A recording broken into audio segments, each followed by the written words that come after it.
What is IC analysis? IC analysis को कहा जाता है इमीडिएट कंस्टिट्यूएंसी। आईसी को कहा जाता है यानी कि फ़ौरन से जो है वो इंस्टेंटली उसको पीसीज में कन्वर्ट कर देना, पीस बाय पीस उसको डिटेक्ट करना कि ये क्या है। तो एनालिसिस, जब हम कोई भी फ़िक्रा हमारे पास या कोई भी सेंटेंस होता है उसको उसके पार्ट्स में डिवाइड करते हैं तो उसको एनालिसिस कहा जाता है इमीडिएट कंस्टिट्यूएंट एनालिसिस। क्योंकि कंस्टिट्यूएंट कहा जाता है पीस को, उसका हिस्सा टुकड़ा कर देना, पार्ट अलग कर देना। उसको थोड़ा सा रीड आउट करते हैं। Immediate constituent analysis is one of the strong methods of analysing a sentence linguistically. It aims at finding out the forming elements of a sentence, यानी जिन एलिमेंट्स से मिल के एक सेंटेंस बना है ये उन सब यूनिट्स को डिटेक्ट करता है and their relationship with one another, और एक दूसरे के साथ कैसे वो जुड़े हुए हैं उनको ये फाइंड करता है। The constituents are morphemes. Morphemes ये जो वर्ड्स होते हैं ना, like single word is called या single sound is called a morpheme. Group of morphemes which are used to make a sentence. This term IC analysis was introduced by Bloomfield. Bloomfield का नाम आप याद रखेंगे क्योंकि ये रिसेंटली जो है ना ये आई है 1939 में। इससे पहले ये आईसी एनालिसिस का कोई ऐसा जो है वो इस तरह से एक प्रॉपर डेफिनेशन नहीं थी या प्रॉपर प्रोसीजर नहीं था।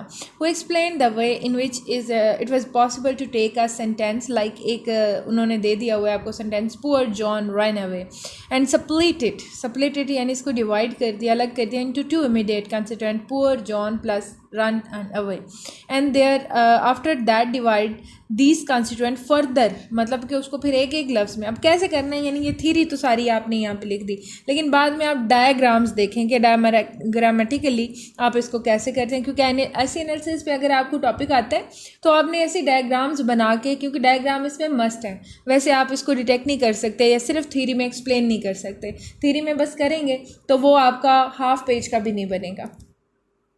अच्छा जी, अब आपने सेंटेंस लिख लिया, उसको X Y and G 3 parts दे दिए। अब आपने वाई पार्ट जो है वो कर दिया पुअर जॉन, और उसके बाद रैन अवे, यानी वाई पार्ट जो है वो पुअर जॉन हो गया और जी पार्ट जो है वो रैन अवे हो गया।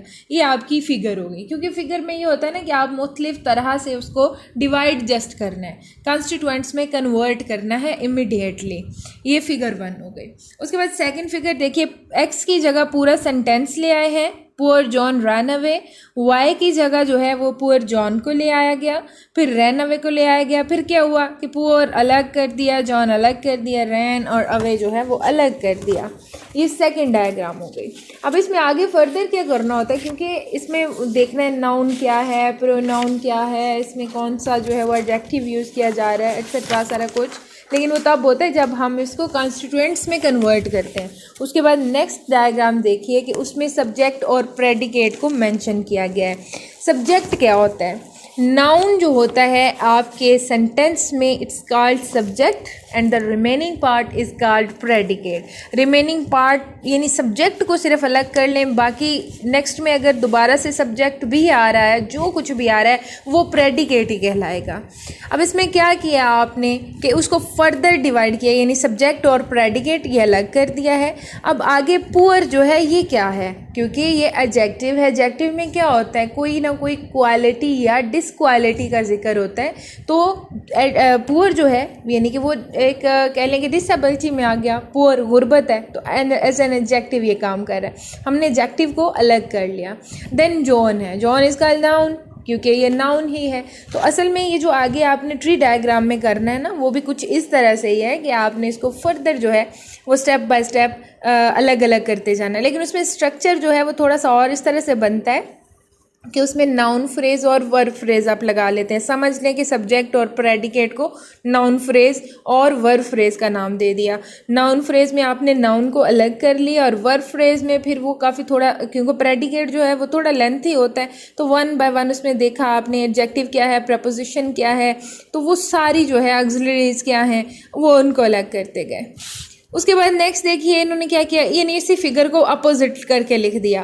पुअर को पहले लिखा, फिर जॉन को, फिर रैन एंड अवे। इन डिफरेंट तरीक़ों से एक ही डायग्राम है, उसको वो स्टेप बाय स्टेप जो है वो बता रहे हैं। मतलब कि किसी भी तरीके से करो तो ये इमीडिएट कॉन्स्टिट्यूएंट यानी कि आईसी एनालिसिस ही है। So IC analysis tries to break down constituents into subparts that are in some sense grammatically relevant, क्योंकि एक दूसरे से relevant ही होते हैं, जुड़े ही होते हैं, तो ये स्टेप बाय स्टेप उनको अलग अलग डिवाइड करता है. It can also be shown with the help of tree diagram or phrase marker.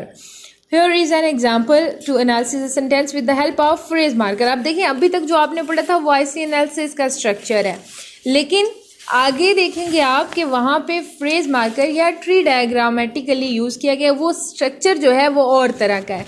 और आपके पेपर में स्ट्रक्चर ये आईसी एनालिसिस में जो पढ़ा ये नहीं होना चाहिए कि आप बस उधर ही फर्दर डिवीजन करते रहें, बल्कि ये सेकंड पेज पे जो आप देख रहे हैं इस तरह से होना चाहिए, लाइक स्टेप बाय स्टेप एक एक चीज़ को कन्वर्ट करते हुए चले जाना, और वो थोड़ा सा लेंथी हो जाता है. तो पेपर को आप वहाँ पे जो है ना वो थोड़ा हॉरिजेंटल रखने की बजाय वर्टिकल रख सकते हैं ताकि थोड़ा इजी हो जाए, क्योंकि लास्ट पे जैसे आप ये देख रहे हैं ना लाइंस बिल्कुल सीधी लगी हुई हैं, ये थोड़ी सी लंबी लाइन लगा लें, लेकिन जो लास्ट पे आपने सेंटेंस लिखना है वो एक ही लाइन पे होना चाहिए, और उसके ऊपर जितनी भी लाइंस आ रही हैं वो तरतीब में उसी लफ्ज़ पे आएँ जो लफ्ज़ आपने डिटेक्ट किया है. ये रूल होता है कि अगर इसको फॉलो करते हैं तो इसका भी एक नंबर आपको दे दिया जाता है, एक क्लीनलीनेस का, और ये एक तरीका, ये रूल जो है वो आपने फॉलो किया हुआ है. अब इसमें सेंटेंस क्या है, इसी को अगर आप सिर्फ समझ जाए ना तो पूरी की पूरी ट्री डायग्राम आप समझ जाएंगे, और जो भी सेंटेंस आपके पास होगा आप उसको एनालाइज कर देते हैं, क्योंकि एक ग्रामर जो है ना वो आपको पता होना चाहिए. बल्कि इससे नेक्स्ट जो लेक्चर है ना वो ग्रामेटिकल यूनिट्स में आपको करवाऊंगी, ताकि ट्री डायग्राम के बाद जब वो ग्रामेटिकल यूनिट्स कर लें तो उसके बाद आप फिर प्रैक्टिस करते भी रहें, तो आपको समझ में आ जाए कि इसमें कौन कौन से यूनिट्स आ रहे हैं, उनको डिटेक्ट करना आसान हो. अच्छा, इसमें जो है सेंटेंस वो है the linguist will analyse a sentence. ठीक है, सबसे पहले आपने क्या करना है, अपने पेज पे मिड में एस लिख देना है. एस जो है इट स्टैंड्स फॉर सेंटेंस, कि पूरा सेंटेंस जो है वो आपके पास ही आ गया. अब एक सेंटेंस को 2 पार्ट्स में आप डिवाइड करते हैं, जो आपने पहले पढ़ा, सब्जेक्ट एंड प्रेडिकेट. सब्जेक्ट में होता है नाउन, और नाउन जो है वो यानी कि नाउन फ्रेज आ गया. फ्रेज होता है जो मतलब जब अलग किया जाता है ना उसको, तो वो वेग वर्ड्स होते हैं, वेग वर्ड्स का एक कॉम्बिनेशन है जो कि फिर मिलता है एक दूसरे के साथ, तो कोई ना कोई मीनिंग उनके जो है वो क्रिएट हो जाते हैं. तो इसमें नाउन फ्रेज है, फिर उसके बाद वर्ब. वर्ब फ्रेज का आपको पता है, वर्ब शोज एक्शन, कोई भी एक्शन जिसमें आ रहा है उसको आपने वर्ब फ्रेज का नाम दे दिया. अब इसमें सबसे पहले है दा. तो दा क्या है, ये आर्टिकल है. ठीक है, इसमें आर्टिकल भी होते हैं और डिटर्मिनर भी होते हैं. जब दा बिल्कुल स्टार्ट में है तो ये आर्टिकल को भी फर्दर जो है ना वो डिटर्मिनर में किया जाता है. जैसे कि अगर ए है या एन है तो वो आर्टिकल ही लिखा जाएगा, लेकिन दा जो है वो सम केसेस में you can write it as an determiner, क्योंकि ये डिटरमाइन कर रहा है, ये कुछ स्पेशलिटी शो कर रहा है. उसके बाद है लिंग्विस्ट, ये आ गया नाउन. अब ये आपका एक पार्ट कंप्लीट हो गया, यानी नाउन आपका ठीक हो गया. नाउन आपने अलग डिटेक्ट कर लिया, इसके नंबर आपको मिल चुके हैं. इसमें कटिंग बहुत कम होती है, लेकिन एक एक लफ्ज़ की जो गलतियां करते हैं ना, अगर सारी करते हैं डिटेक्ट नहीं सही कर सकते तो फिर कटिंग भी बहुत होती है.